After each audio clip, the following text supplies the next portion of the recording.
Hey guys, welcome to Taste Is TV. I'm Chef Joe Ciminera. Another fun-filled episode here coming up. You know, we got some great products we're going to be working with, and as usual, we try to get a little creative on this show. So just sit back, relax, and if you get venturous, you'll try one of these recipes. So up first, we're talking about venison. Now, I want to start to tell you that this show will definitely be a gluten-free product, so all my gluten-free friends out there can enjoy this.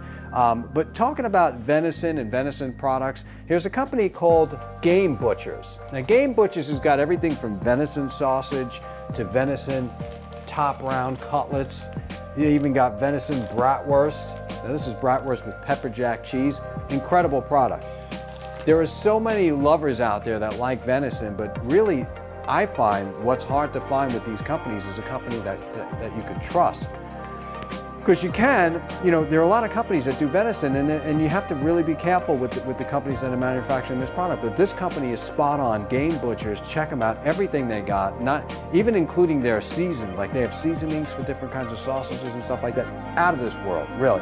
So if you're like my family, where you know your dad gets older, your uncle stopped hunting, and they're big hunters, and they hunt for mushrooms and game and stuff like that, and they get to the point where they don't go in the woods and do that stuff anymore, and you want to bring that flavor to them, this is perfect. So kudos to this company. We're going to be doing a paella today, and what I'm going to be putting in my paella is, you guessed it, venison. So we're going to start with their bratwurst with pepper jack cheese, because I'm looking for that kind of kick here. Next, we're going to be walking over to some wines that we're going to be working with today. We're using Cathedral Ridge, and this is going to be their Syrah. Now, Syrah is going to pair perfectly with this. It's going to pair perfect with the venison. This is a venison wine come true, but the secret is in the bottle. And I tell you, my friends, that the wine in here is incredible. This Syrah is one of the best Syrahs I've tasted on the market in a very long time. Check them out. It's a good family-ran place. You're going to find they got more wines that are coming up. We're going to talk about that further, but definitely Columbia Valley folks, this is definitely one that you want to have. So we're going to get started making some stuff, and we mentioned that this is a gluten-free show, so I want to talk to you a little bit about the gluten-free series book here, right? And this is from TMGF Productions. It's a woman by the name of Tara Murray, and she is just incredible what she's done with educating people very simply about being gluten-free and what you can expect from gluten-free. And look, if you've gotten celiacs, or you've been diagnosed with celiacs or any kind of autoimmune disease, these books will help you. You know, there really isn't, you know, you look at these books on the market and they're like 500 pages, and by the time you get through the first 100 pages, there's so much medical garbage in there that you can't decipher. This is an easy to follow book, and they got 4 books here. How to shop gluten-free, Celia Ann's gluten-free fried chicken, what to do when gluten-free. This real simple stuff that you have to pick up. And I'll tell you, these books are perfect for like your child that's just kind of getting used to that whole gluten-free world. And really, even if you don't have anything that's diagnosed, it's always good to stay away from gluten. I mean, there's been tons of studies out there that have just shown that. So we got that. We got, of course, our friends from Fresh Origins, their microgreens here. And for dessert, you know, there's always a Kringle on this show, and we got their blueberry cheesecake sent to me fresh. Now, this company's incredible because you can order this product anywhere in the world, get it shipped right to your door, packaged nicely, cold, delicious, ready to go. Racine Danish Kringle, check them out, get it delivered to your door. Now, let's get started on the food, folks. We got our oil, oilsandvinegars.com, right? So this is their, she gave me a whole gift thing here, extra virgin olive oil going right in there. And what I like to do when I'm making any type of rice dish is cook the rice just a little bit. Okay, so now what we do is we got our rice in this pan.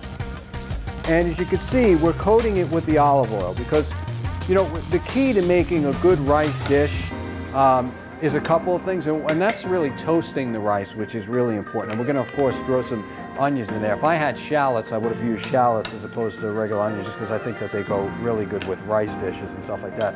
We want to be able to take the flavor of the actual olive oil, toast the rice, and then be able to add just a little bit of water in there and go as along. Now, as far as flavor, we have this venison bratwurst with pepper jack cheese from Game Butchers here, and we're going to throw that in there as well. And what's going to happen is the fat from the venison, everything else that they've made with that sausage is going to seep into the risotto to give us some more fat flavor with this. And it's funny because if you go to Italy, there's really no such thing as a rice dish. They just call everything risotto. So whether the rice is thick or thin, they don't care. Everything's a risotto. Now, you want to throw a little bit of butter in there for flavor, right? So we're going to probably throw like a stick of butter in there like so. All right, so now we're just basically, we want to get the flavors out of this before we do anything else. So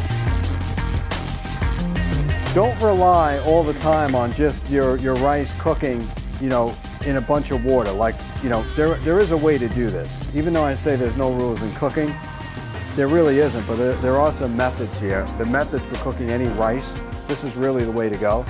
Now, when you're doing this dish, if you're following this recipe, you're gonna get an incredible aroma that's coming up from this dish that you wouldn't believe. Everything from the venison to the butter to the onions, and we haven't even done anything yet, and this baby is smelling good already. All right, so let's take a look at some dried mint. That's right, dried mint, going in there like that. We got some fresh tarragon, and we got some dried oregano. And we're gonna stir this up. Everything is pretty much toasting. Now you see how this rice is getting nice and toasted, brown and stuff like that? That's exactly what we want. Stir this up. Now we're going to talk about what else we have in here. So we have a little bit of jalapenos. What we're going to do is throw some jalapenos in there for a little kick. And then I have some sun-dried tomato paste that we've made. So I've basically taken sun-dried tomatoes in its finished form. You can go as far as making your own sun-dried tomatoes. You can cut the tomatoes in half, put them on a sheet pan tray, pilot lid oven or 110 degrees overnight, and you'll get your sun-dried tomatoes. But at any rate, we're putting that baby in like that. And already you're going to smell that paste kind of working itself, right? This is really good stuff here. Okay, now we're going to raise the flame and we're going to throw some water in there. Now you could throw some stock. If you got chicken stock, fish stock is fine. I just like to go with water and sort of season it as I go along.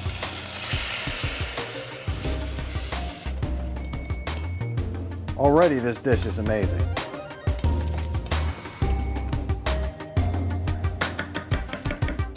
Okay, we're going to cover this up, let it do its thing, and we're going to get the plate ready to go.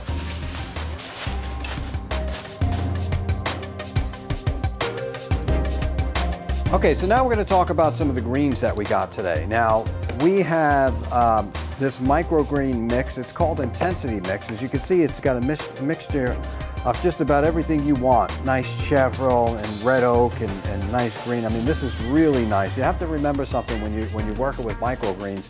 You don't want to weigh them down too much with dressing. So aside from an oil and maybe a little salt, I don't know if I would put an acid in it because it would just collapse it. So let's take some of the greens like this. We're going to throw a little bit of salt.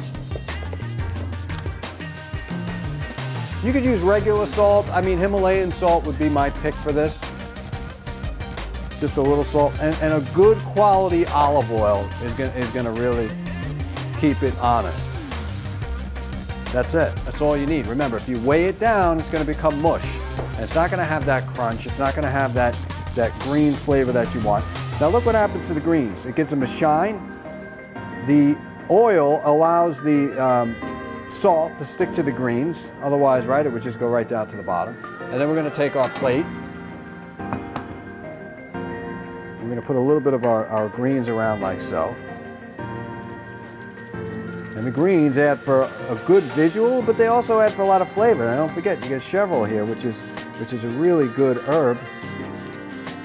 And it goes great with something of Latin descent, like paella or something like that. And these are edible flowers. And we're just going to put a few of these just around the plate. Not too much. I don't want to make this look like a Hawaiian dish. Not that I have anything wrong with Hawaiian dishes, but you know, we know what we are here, and we're just creating a nice paella, right? And these are all edible. You've heard of nasturtiums before, or orchids. Anything like that is edible, but make sure you know what's edible before you put that thing in your mouth, or you may be surprised with a little gastrointestinal surgery going on. So make sure, just like with mushrooms, you're keen on where your flowers came from. Okay, this is looking good. Now we got our beans here. Now these are special beans from India. They're called tatsanwan, and it's a very unique bean. I would probably say it's very close to a pinto bean.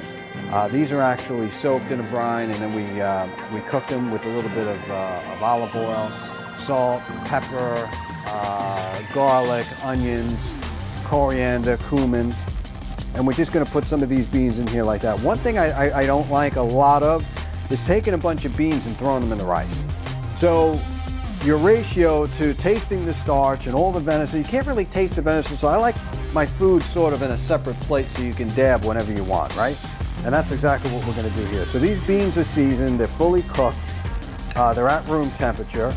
You know, we don't need to hide them in this rice dish. There's no reason for it. All right, here's what you're going to do with this. We're almost done here, folks. All right, at the very last point, where we just have about another 2 minutes left on the rice, you're going to take this incredible wine, this Syrah 2014 Columbia Valley from Cathedral Ridge, Hood River, Oregon. Wow. We're going to taste this baby by itself. In here, not too much. And we want to do it at the very end because we still want that flavor in there. We don't necessarily want everything to cook off. And we're just going to kind of let this do its thing. And in the center, that's where it's going to go. And you could smell this venison, incredible bratwurst here. You know, I don't know about your rice, but I don't like to overcook my rice. So a little al dente is perfect for me. And we're almost there. You see how the butter gave it a nice sheen? And the flavor of that oil is really going to come together. Now, you can do what I did, which is soak my rice ahead of time. I like to soak it in cold water overnight. That will speed up the cooking time. You know, you got to think of these things too. If you're in a rush and you want a gourmet meal, what you can do to kind of step ahead of the game, and that's ahead of the game, folks. All right, we're almost done. Just a few seconds here. I want the rest of the oil the wine to go right into the rice dish here, which it is going to. All right, now you see when the water is kind of totally evaporated, it becomes like a thick paste.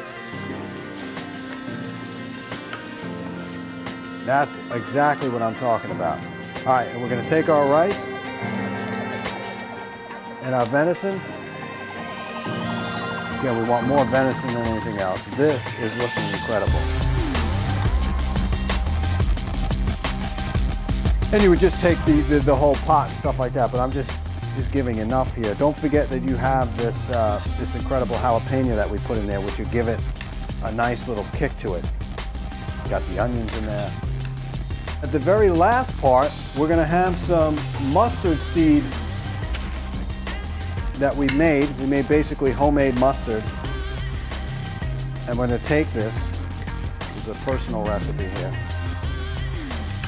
We're just going to put a little bit down the side here, because this dish is going to go really good with some mustard in here.